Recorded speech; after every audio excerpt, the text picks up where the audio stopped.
Good morning students. बेटा आज हम करेंगे पाठ 4। चतुर्थ पाठ है हास्य कवि हास्य बाल कवि सम्मेलनम।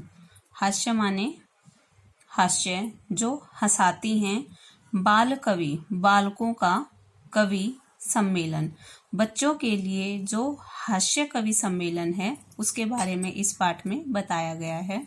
अव्यय का प्रयोग किया गया है। अव्यय कौन से होते हैं? जो अविकारी शब्द होते हैं। देखिए, विविध वेशभूषा धारिणे, विविध अनेक प्रकार की वेशभूषा, वेशभूषा को धारण करके चत्वार 4 बाल कवि मंचस्य मंच के ऊपरी ऊपर उपविष्टा बैठे संति हैं। 4 बाल कवि मंच के ऊपर बैठे हैं। अधः नीचे श्रोतारः श्रोतागण जो सुनने वाले हैं। हास्य कविता श्रवणाय हास्य कविता को सुनने के लिए उत्सुक संति हैं। कोलाहलम च कुर्वन्ति और कोलाहलम शोर कुर्वन्ति करते हैं।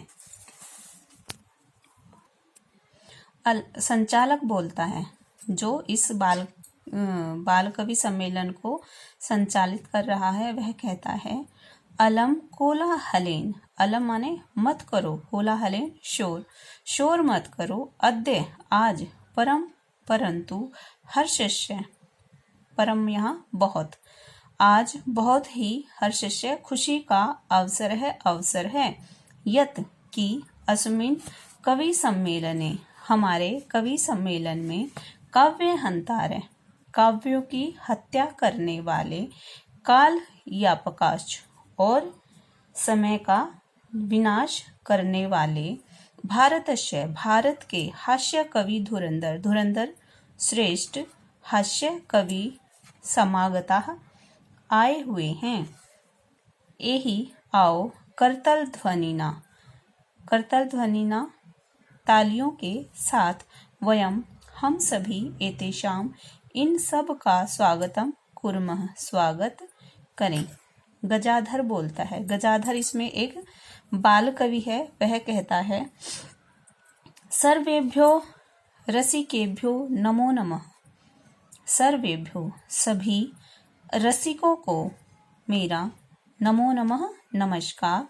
प्रथमम पहले, तावत तो, अहम मैं, आधुनिक वैद्य, आधुनिक जो डॉक्टर हैं, आधुनिक वैद्य, उद्देश्यम स्वकीयम काव्य श्राव्यामि, आधुनिक कवियों के बारे में अपना काव्य सुनाता हूँ।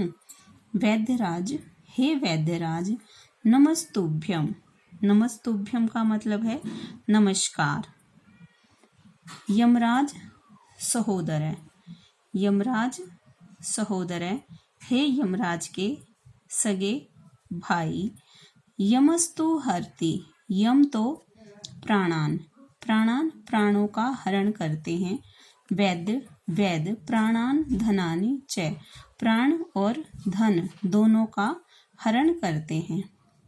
इसमें क्या कहता है कवि? हे वैद्यराज, नमोस्तुभ्यम, तुमको मेरा नमस्कार है। यमराज सहोदर, यमराज के सगे भाई। यमस्तु हरति प्राणान, प्राणान यहाँ तक करेंगे। यम तो प्राणों को हरता है, वैद्य, और जो वैद्य है आज के समय का जो डॉक्टर है वो प्राण और धन दोनों का ही हरण करता है। सर्वे उच्चै हसन्ति, सभी जोर से हंसते हैं। कालांतक कहता है, अरे वैद्यास्तु सर्वत्र, परंतु न ते मादृशा कुशला जनसंख्या निवारणे। अरे वैद्य तो सर्वत्र सब जगह हैं, वैद्य तो सब जगह हैं, परंतु न ते मादृशा कुशला जनसंख्या निवार, परंतु न तो मादृशा, माँ मेरी, दृशा तरह, मेरी तरह से, कुशल नहीं है, जनसंख्या निवारणे जनसंख्या को मिटाने में। क्या बोलता है? अरे वैद्य तो सब जगह हैं, परंतु वे जनसंख्या को मिटाने में मेरी तरह कुशल नहीं हैं।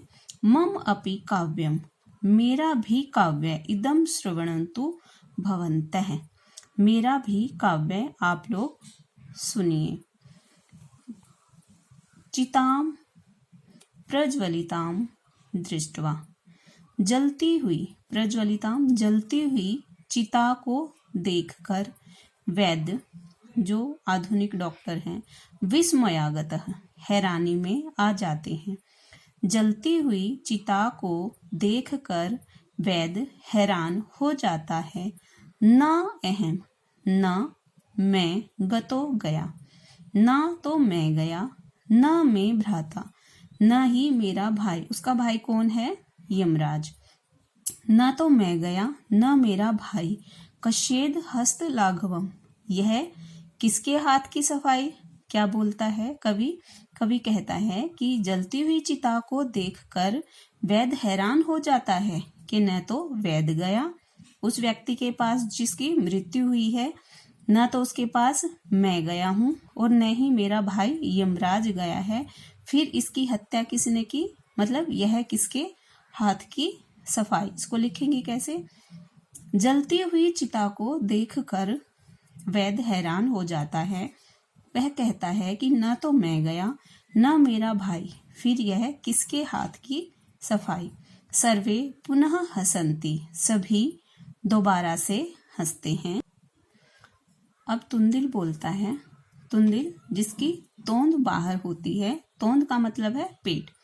तुंदस्य ऊपरी, तोंद के ऊपर, पेट के ऊपर, हस्तम आवर्त्यन, हाथ को फेरते हुए, तोंद के ऊपर हाथ को फेरते हुए, तिन तुंदिलो अहम भो, मैं तुंदिल हूँ। अरे मम अपि इदम काव्य श्रूयताम, मेरा भी यह काव्य सुनो। जीवने धार्यता च, जो जीवन पर आधारित है। क्या बोलता है? परा अन्नम प्राप्य दुर्बुद्धि, हे दुर्बुद्धि, परा अन्नम, दूसरों के अन्न को प्राप्त कर, दूसरों के भोजन को प्राप्त कर, माँ शरीरे दया कुरु, अपने शरीर पर दया मत करो। जब दूसरे का भोजन, दूसरे की परिश्रम से कमाया हुआ भोजन तुम्हारे सामने आता है तो उसे देखकर, परा अन्नम प्राप्य, दूसरों के अन्न को प्राप्त करके अपने शरीर पर दया मत करो। परा अन्नम दुर्लभम लोके, संसार में दूसरों से अन्न दुर्लभ, मुश्किल से ही प्राप्त होता है। शरीराणि पुनः पुनः, शरीर तो बार बार जन्म लेता है। इसमें क्या बोलता है कवि? दूसरों के द्वारा, हे दुर्बुद्धि, दूसरों के द्वारा प्राप्त अन्न को प्राप्त करके अपने शरीर पर दया मत करो। संसार में दूसरों के द्वारा प्राप्त जो अन्न है वह मुश्किल से प्राप्त होता है, लेकिन शरीर तो बार बार जन्म लेता है।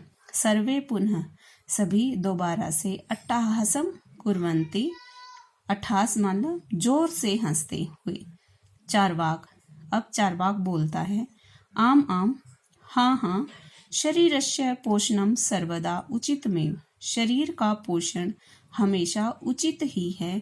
यदि धनम न अस्ति, यदि धन नहीं है, तदा ऋणम कृत्वा अपि, तब ऋण करो, ऋण कृत्वा अपि, ऋण करो, पौष्टिक पदार्थ एवं भोक्तव्यम, और पौष्टिक पदार्थों का भोग करो।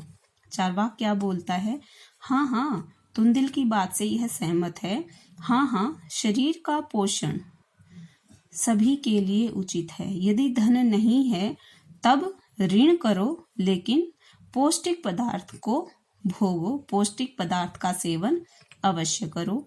तथा कथ्यति, और कहता है चार्वाक कवि, और चार्वाक कवि जो है अपनी कविता में कहता है, यावत जीवेत, यावत जब तक, जीवेत जियो, सुखम जीवेत सुख से जियो, जब तक जियो सुख से जियो, ऋणम कृत्वा ऋणम माने कर्ज करो, घृतम पीबेत और घी पियो। क्या कहता है? जब तक जियो सुख से जियो, कर्ज करो और घी पियो। श्रोतारः, जो सुनने वाले हैं वो बोलते हैं, तरहि ऋणस्य प्रत्यणम कथम, तब ऋण का भुगतान कैसे करें? चार्वाक बोलता है, श्रूयताम मम अवशिष्ट काव्यम, मेरे बचे हुए शेष काव्य को सुनो। घृतम पीत्वा, घी को पीकर, श्रम कृत्वा, परिश्रम करो, ऋणम प्रत्येत, ऋण को लौटा दो, जनः लोग, जो लोग घी को पिएंगे वो परिश्रम करेंगे और ऋण लौटा देंगे। काव्य पाठ श्रवणेन उत्प्रेरितः एकः बालो अपि आशु कविता रचयति।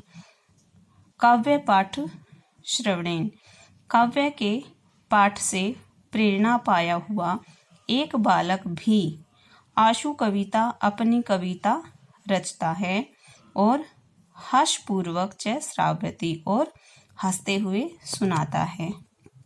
बालक कहता है, श्रूयताम श्रूयताम भो, अरे सुनो सुनो, मम अपि काव्य, मेरा भी गजाधरम कवि चैव तुंदिल भोज्यलोलुपम, कालांतकम तथा वैद्यम चार्वाकम च नमाम्यहम्।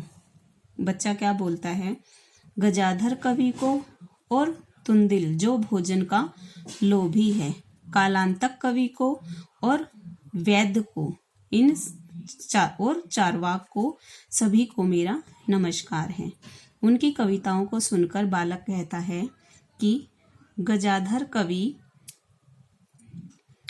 क्या कहता है? गजाधर कवि, खाने के लालची तुंदिल, कालांतक वैद्य और चार्वाक को मेरा नमस्कार है। काव्य श्राव्यति, काव्यों को सुनकर, कविताओं को सुनकर, हा हा हा इति कृत्वा हस्ति, हा हा करके ऐसा सभी हंसते हैं। अन्ये च अपि हसन्ति, दूसरे भी हंसते हैं। सर्वे गृहं गच्छति, और सभी अपने घर चले जाते हैं।